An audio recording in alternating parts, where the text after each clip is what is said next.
to Rosberry Crafts, my YouTube channel where I share all my crafty adventures. Today for you we have What Am I Wearing? Finished Objects, Works in Progress, Acquisitions, Stash, and Tailor Made. As usual, I'm going to give you a quick update of things going around the house today. We did get some snow last night, and I hope that it is not getting picked up on the microphone, but my neighbor is shoveling his driveway. I can kind of hear it, it's that shovel plastic scraping on the ground. Hopefully you guys can't hear it in the microphone, and if you do, I'll try and take it out. Just a little skiff of snow, but enough so it kind of covers everything, and it is currently still snowing, so even though I shoveled this morning, I will still have to go out and shovel this afternoon. But that's winter around here. I am cozy and warm in my house for all of today and working from home as usual, so I was able to take this break to record today. It is Monday, I have to check the date, the 25th of January in 2021. And yeah, so it's a good day to record. First up is What Am I Wearing?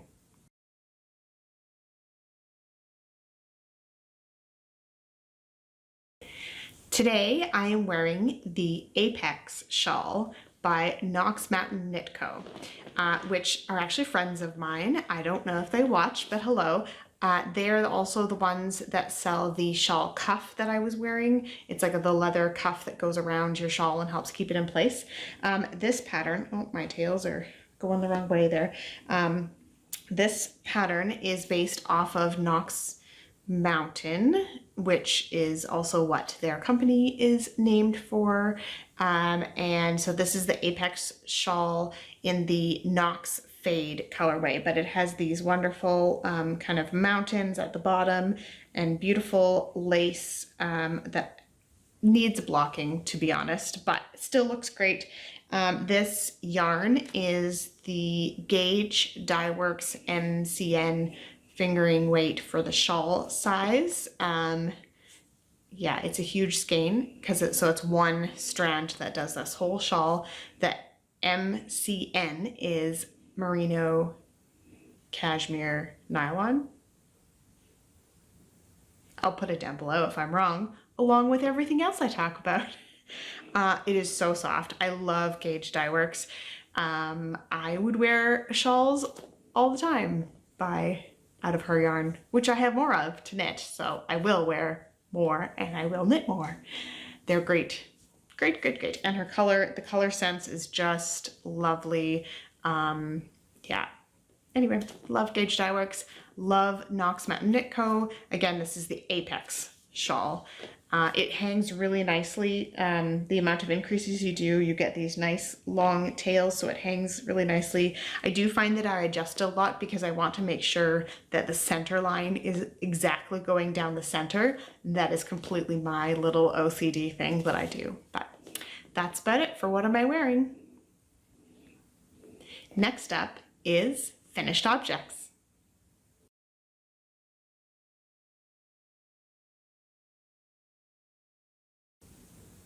So I have one finished object for you today, and it's something that I don't think any of you have seen on the YouTube channel. My friend Marsha, who lives like an hour and a half south of me, was calling for testers for a fingerless mitt pattern. And I really liked the idea of her fingerless mitts. I'm going to hold them up here. Here they are. They are done. Done, done, done. Ends are woven in. I've worn them out and about. They are just lovely. I'm going to put them on so you can see the full effect. So here they are. Let's see if I can actually put them on over my watch. There. My Fitbit gets in the way. All right. So the idea with these is that they're like mitts. Fingers are covered, your thumb is covered, and they're nice and long so they're into your jacket. down your wrist so you stay nice and warm, but you can, with not too much difficulty, fold down the tops and the thumbs if you want. And then you have your fingers free to do, you know, texting your friend or checking your phone or doing up your shoe or zipping up your kid's sweater or whatever it is. And you're good to go. You can use your fingers and your hands are still warm. And then when you start walking in the cold wind again, you just pop those up, snug mine up a little bit, and you are good to go. The yarn that I used is Sea Turtle Fiber Arts in her Dance Party colorway. It's my favorite colors again, teal and purple. The pink is really bright and hard, and no dye came off of this when I washed them for the first time. So, of course, I washed them by themselves so that they didn't for sure. But anyway, I love, love, love these mitts. Marcia ended up calling the pattern the Dream Fingerless Mitts.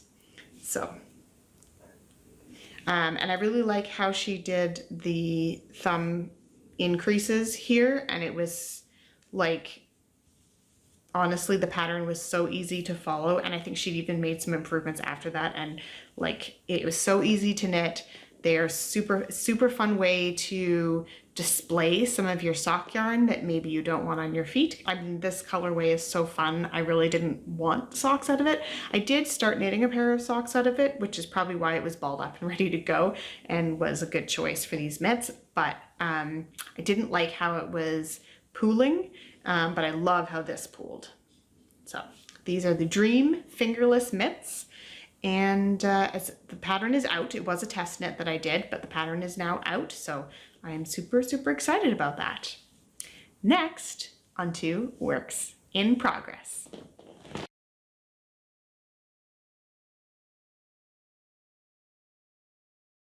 All right, so for my first work in progress, it's actually a half-finished object, half work in progress. So here is my first finished sock. This sock is vanilla reversed, and the yarn is the Wool Baron, and in the New Recruit colorway. And yeah, I love them. I can't wait to wear them. The yarn is so soft. These are the ones that I'd finished the cuff, and then I cast off while I was still playing D&D. Was not paying attention to what I was doing. So what I ended up doing was ripping a few rows, tinking a few rows back, undid the cast off, tinked a few rows back, made sure that my ribbing was actually quite nice and loose. And I guess it was really intense session of D&D. I did rip it out when I was not playing D&D, can just focus on it. And I did the surprisingly stretchy bind off.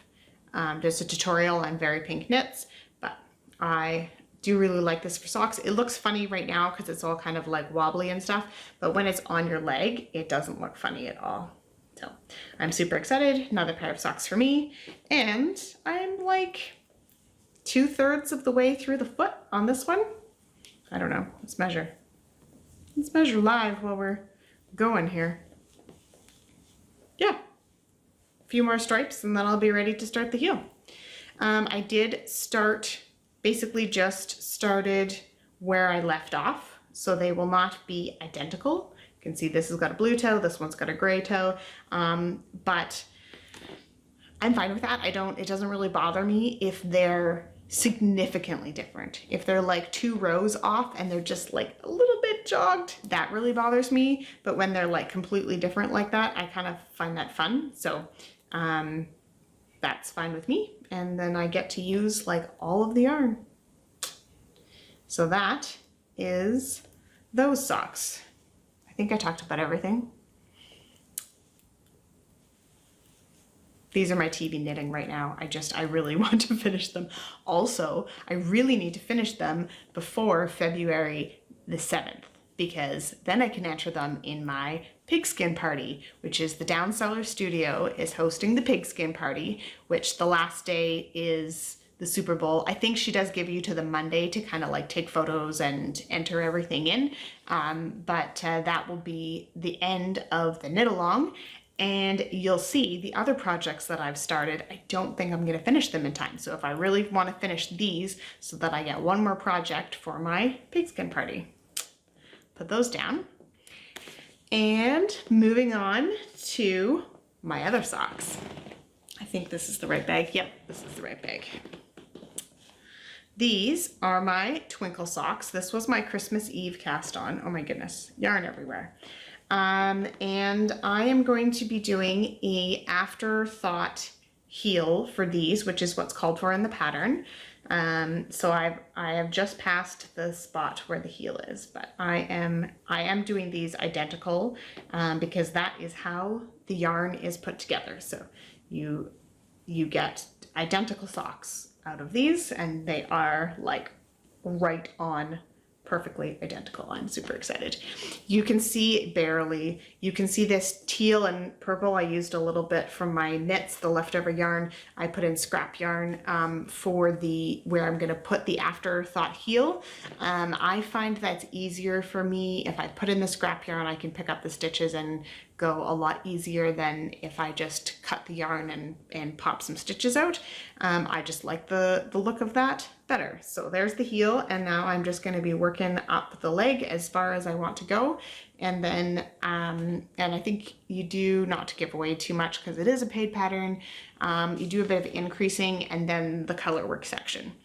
But yes, these will be they're a bit more long-term project. I do really love this yarn. Again, it's Gauge Dye Works. This is the Twinkle colorway. And yeah, I really want to have these socks, really, but I think I have more chance of finishing the Wool Baron ones. So the Twinkle socks are kind of on hold until I've either finished those ones or the pigskin party is over. So there are those. So you might not see them for a couple weeks, but the yarn is working up really nice. I don't know if I even told you what I'm knitting. I'm knitting those on a 2.25, and the other ones, they're more of a light fingering, so I'm knitting those on a 2mm. Most of my socks, well, it depends on the wool. If it's light fingering, I knit them on a 2mm. If it's regular sock yarn, then I knit it on a 2.25. And then sport weight, I usually do on a 2.75-ish, somewhere in that ballpark. So that's what I normally do for my socks. And I have one more whip to show you guys. And I'm super excited about this one. I have made some good progress on it already, and everything's falling over. So I know I've talked about a couple times that I'm going to be knitting my son a sweater for his birthday, which is not till the middle of March, middle and the 22nd. Anyway, so I have started his sweater, and it doesn't look very big, but when you stretch it out, it'll totally fit him. He's gonna be 11, and in the Harry Potter world, when you turn 11 is when you get your Hogwarts letter. So we're planning on doing a bunch of Hogwartsy type stuff in the Harry Potter. I think my husband's gonna put together a letter. We're all big Harry Potter fans. So, you know, it'll just be a fun way to celebrate his birthday. And this sweater is one of the things we'll be giving him for his birthday.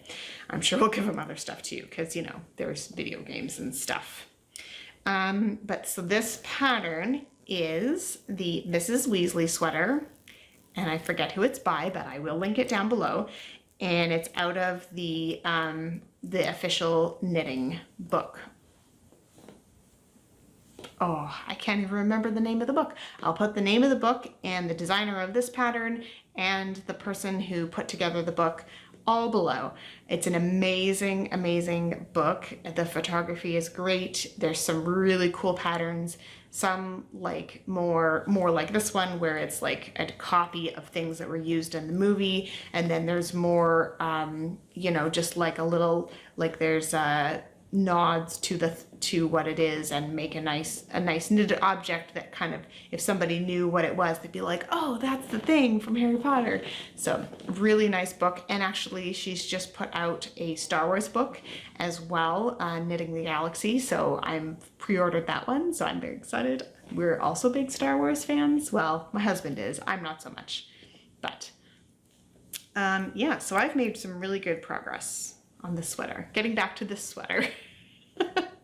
I have changed the pattern. It is meant to be knit flat, but I've changed the body of the sweater, and I will probably do the sleeves, most of the sleeve, the same way that I will knit as much of as I can in the round and then switch to flat when I need to. I think it has a bit of a V and stuff like that, so for the back and the shoulders I'll do a bit of a flat knitting there. I find that my gauge doesn't change much when I'm switching back and forth to flat versus in the round, so that shouldn't be a problem.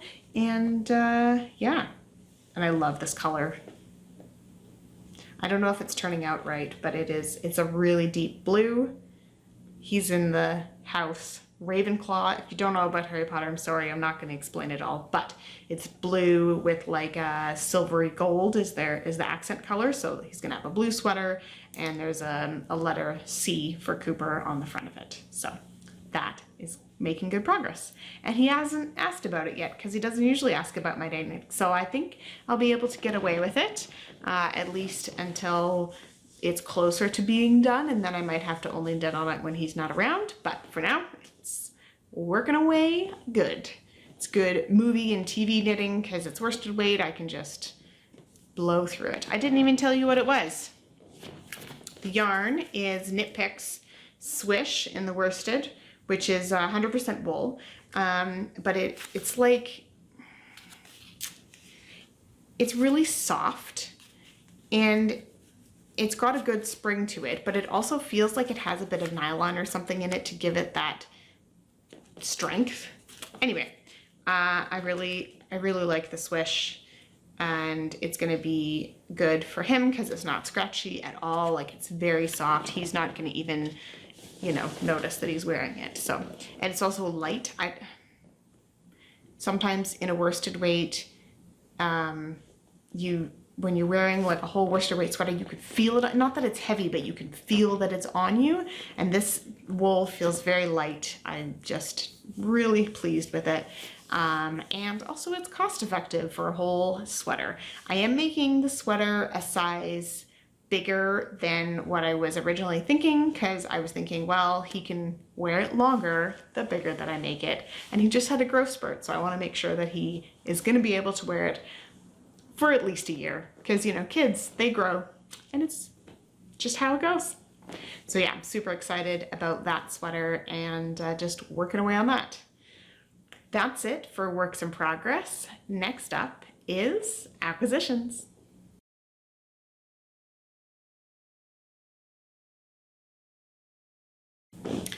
For acquisitions this week, I have one thing. I know I've talked a bit about in a previous podcast my plans for 2021 and the amount of yarn that I will not be buying.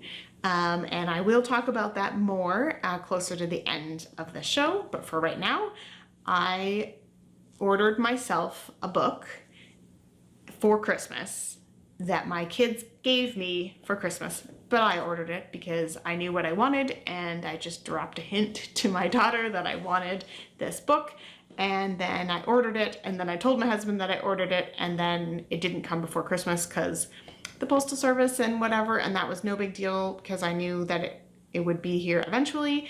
And you know, shipping for small businesses is really difficult, and yeah, I was not freaking out about it. So I printed off the page of the book, the front cover of the book, and got my husband to wrap that up for me and put that under the tree. It was really hilarious because he's like, "You want me to do what?"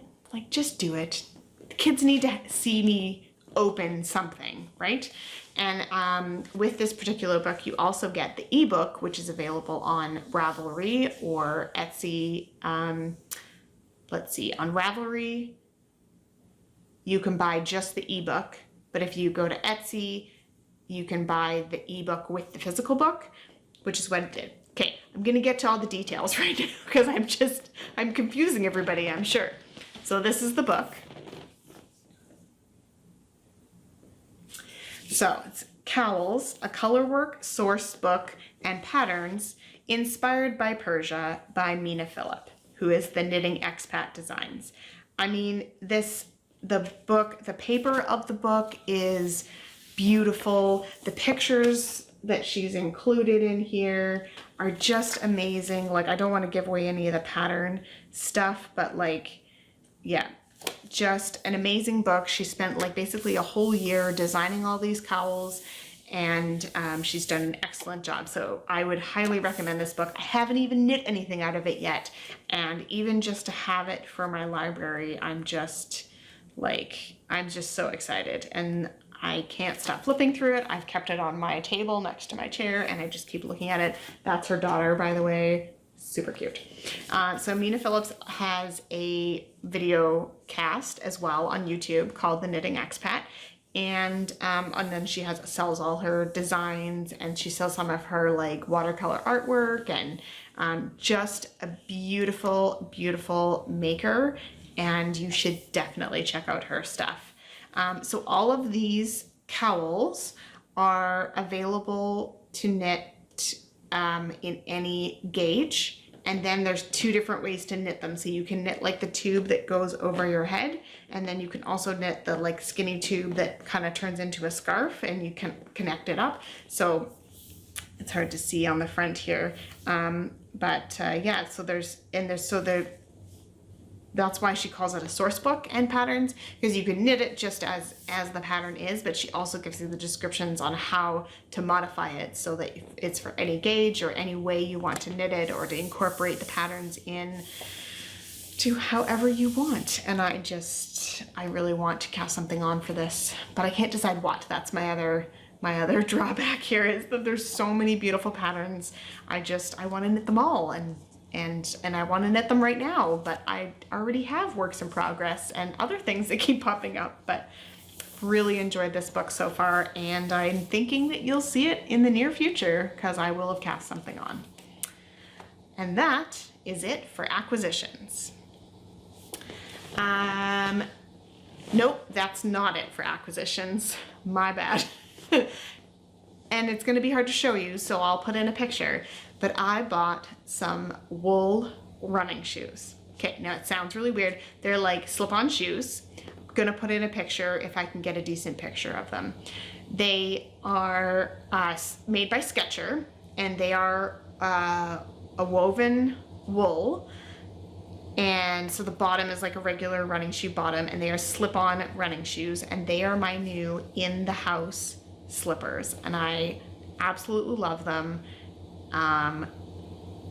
My feet are so warm and just the perfect temperature, not too hot, not too cold. The extra running shoe bottom keeps that. I work where my desk is in the basement, and it's like cement and then underlay and carpet. So it is actually like the cold from the earth comes through. So it's really nice to have that extra layer to keep my feet warm.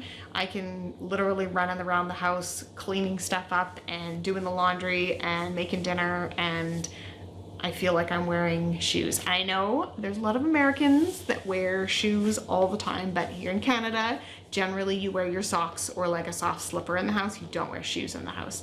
But these are my inside only shoes, and they're my new slippers, and I love them. They're so comfortable.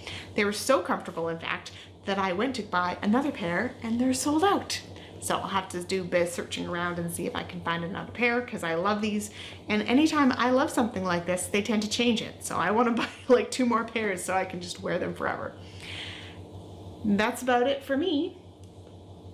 On to stash.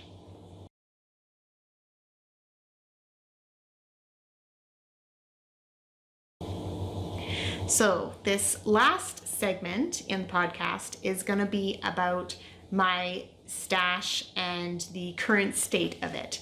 So I was able to this past week, actually go through all of my stash, and I'll put in some pictures. I took everything out of the cabinet and that I use to store all of my stash.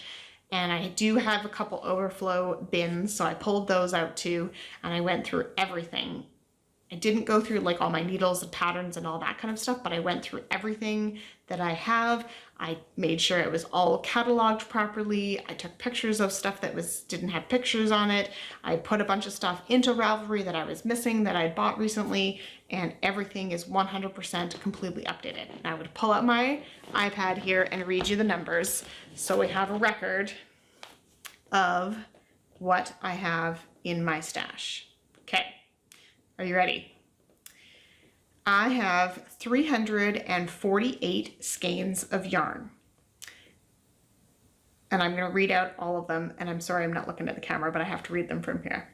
So for super bulky, I have 15 skeins. Bulky, I have 15 skeins. Aran, I have 38 skeins, which surprises me. I didn't realize I had so much Aran yarn.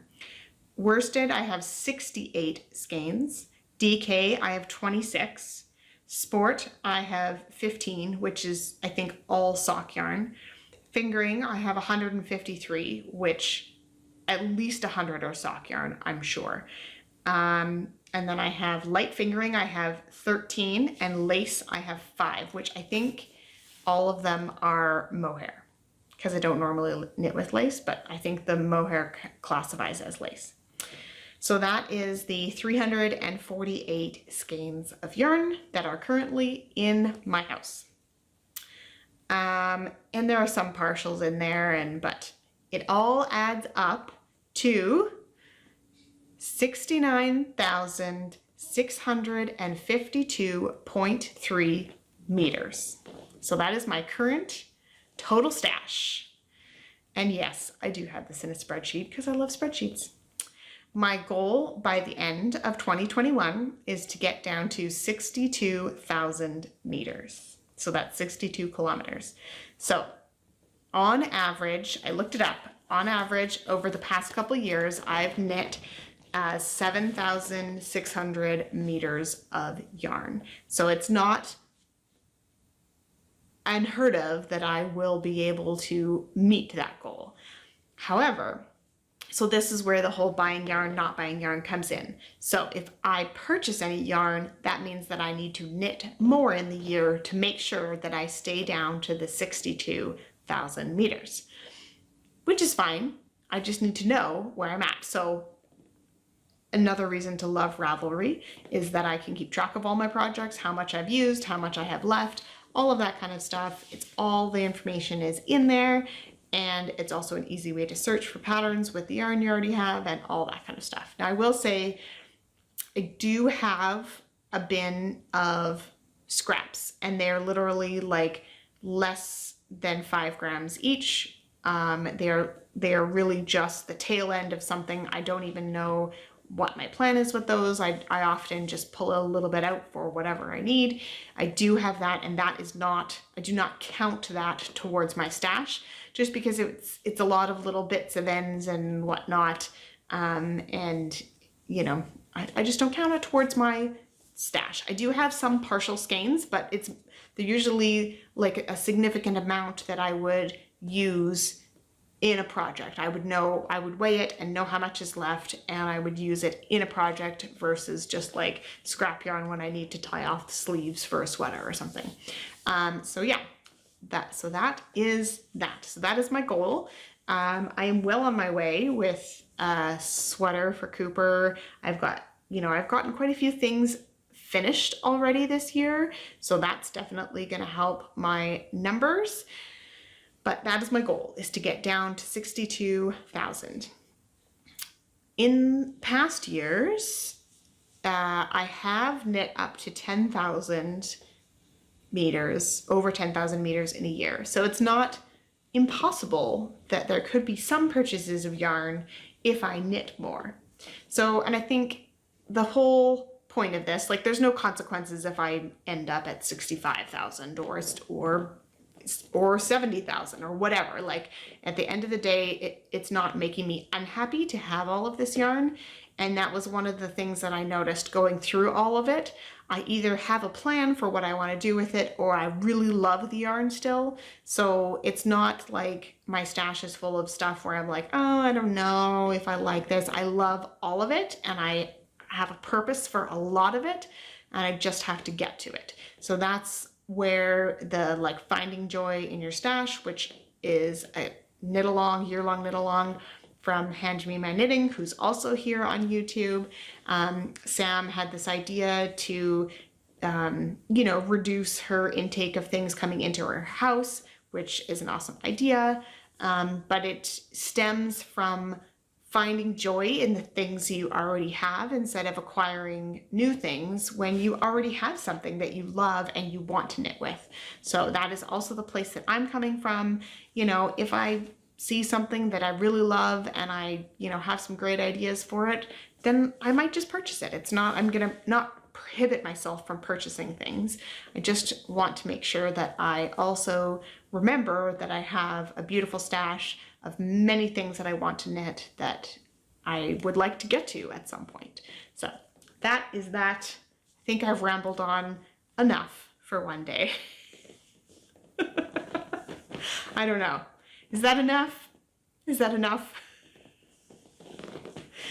I have some new ideas for this podcast for coming up in the spring. I'm going to be doing some interviews. I'm going to be doing some interviews with some of my crafty friends and some people who have crafty businesses, kind of, put out some feelers there. If you're interested in being on this channel as an interviewee, please feel free to email me, rosberrycrafts@gmail.com, or send me a message on Instagram or Ravelry.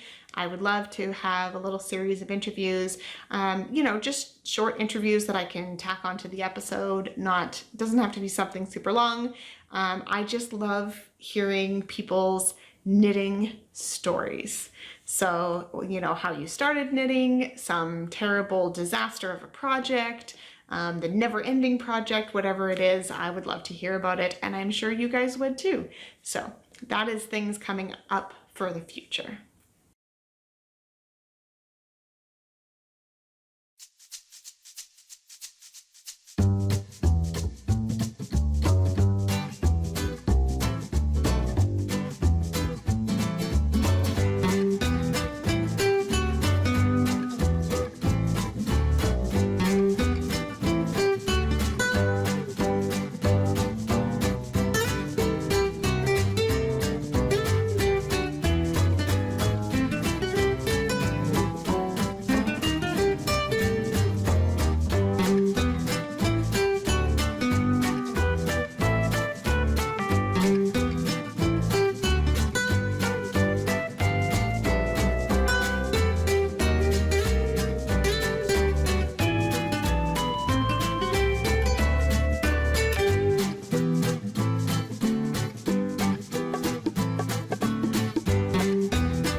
And I think that is everything for today.